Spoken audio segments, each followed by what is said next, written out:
going to do kind of a summary and compare the ionic and covalent properties that we've been learning about, and sort of a way to distinguish them, because one of the things we need to do is be able to identify a compound as being bonded ionically or bonded covalently. So what we'll look at first here, once you've got this table drawn in your notes, is we're going to look at the type of atoms that are present in an ionic compound. So every ionic compound will be made of one metal and one non-metal. There'll always be, I mean, the numbers could vary. You could have like 2 sodiums and 5 chlorines, but you just have one metal and one non-metal. When we're talking about covalent compounds, we're only talking about compounds that have all non-metals. So any number of them, all non-metals. Second one we'll talk about is electrons, because they're doing different things. When we're talking about ionic compounds, we're talking about metals being gained and lost. The metals lose and the non-metals gain, so they pair up nicely. When we're talking about covalent, we're talking about electrons being shared between the 2 atoms. Next category will be our Lewis structure. Again, there's a small difference when it comes to comparing the two. So for instance, if we've got sodium chloride, when you go to draw this one, what you're doing is you're moving all the valence electrons off of sodium and onto chlorine, so it looks a little something like that. They're both obeying the octet rule. But when we go to do a covalent one, we actually need to end up circling the bonds, and that circling is indicating the sharing that is going on.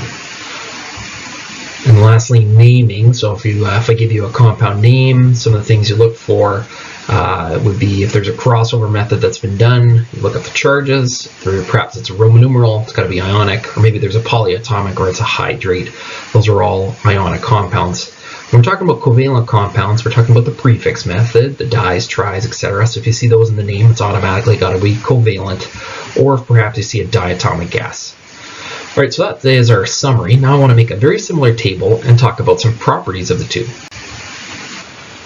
So once you've had time to draw this in your notes, we're going to talk about 3 different categories here. And the first one is going to be the bond strength. So with ionic compounds, we've got a metal and a non-metal. So essentially we have a positive and a negative that are forming the bond, and that is a very strong bond. So positive and negatives, very strong attractive force. So what effect would that have on our boiling points and melting points? Well, if the bond is very strong, that means we're going to have high BP boiling points and MP melting points. And I can prove this by, if you quickly Google sodium chloride and its melting temperature, if you look that up, you'll find that table salt, NaCl, melts at 801 degrees Celsius. So how does this compare to our covalent compounds? Well, covalence, that sharing is actually very weak. And so that leads us to have low boiling points and melting points. And again, we can prove this just by thinking of the melting point of water or ice. We all know it melts at 0 degrees Celsius.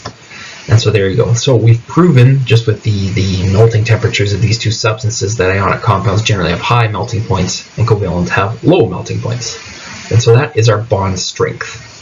So maybe the type of question I might give is a question where I list some features of it. The compound has a high boiling point, etc., and so you can make you can deduce if it's ionic or covalent. So the second one we'll look at in a little more in depth here is how they behave in water. So what do compounds, ionic compounds, generally do? Well, we say that they dissolve in water to form an electrolyte. So most ionic compounds dissolve in water to some degree. Some don't, but most do.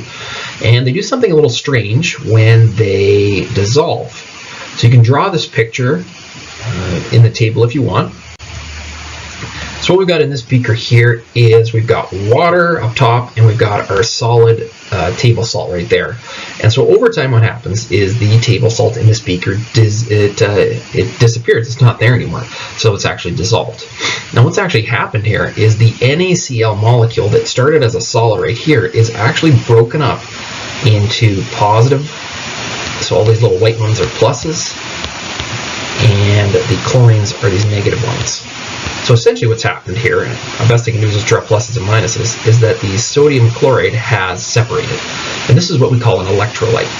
So it's a salt. If you ever tasted Gatorade powder, it's actually very salty, and that's because it's rich in electrolytes and it helps regenerate the salts that you sweat out. So this compound with all these pluses and minuses, you could actually pass electricity through this. So in theory, if you had a solution of water that was pure water with none of these pluses or minuses, you wouldn't be able to pass the water through it you wouldn't be able to pass the electricity through it because it wouldn't be able to pass from one molecule to the next. So that's in a nutshell what an electrolyte is.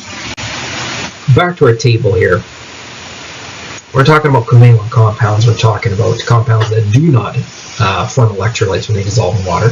I mean, it still can dissolve in water. Sugar, we know if you put sugar in water, it dissolves. But it doesn't break up into those pluses and minuses because sugar is a covalent compound. It doesn't have pluses and minuses. It just has a bunch of things that are, a bunch of electrons that are being shared. There's a whole bunch of overlap. So it will not break up into an electrolyte. Lastly here is going to be our solid state structure. And so when we look at an ionic compound, we say that they have a crystalline structure. Again, if you think about it, the ionic compounds have all these pluses and minuses. So let's take a look at another picture here. So right here we've got sodium that is plus and chlorine that is minus, and they are bonded together. Well, what would happen if you had another sodium chloride molecule near this one? Well, I would think that the plus end of the sodium right here would be attracted to the negative end of a different chlorine, and vice versa for this one. And that's exactly what happens. So here you go. So none of these other molecules that I just revealed are actually bonded to the original one. It's just got, and you can see it in the picture here, and we'll draw over it, this purple bond. This is just an attractive force. So we've got a chlorine here that's negative, and we've got all these sodiums that are positive, and we know from science class that pluses and minuses attract each other. So they're all being attracted. And if you go throughout the whole molecule, you'll see that, sure, we have NaCl's bonded to each other, but then the rest are just an attractive force. And so this attractive force helps create this crystalline structure, which is essentially like, it looks like a cube, and that's what it is. So this cube can be easily cut into pieces. Now when we're talking about covalence, again, we don't have those pluses and minuses, so we don't have the attractive force, so they really have no discernible structure. I guess it would just be like a pile of molecules all randomly assorted.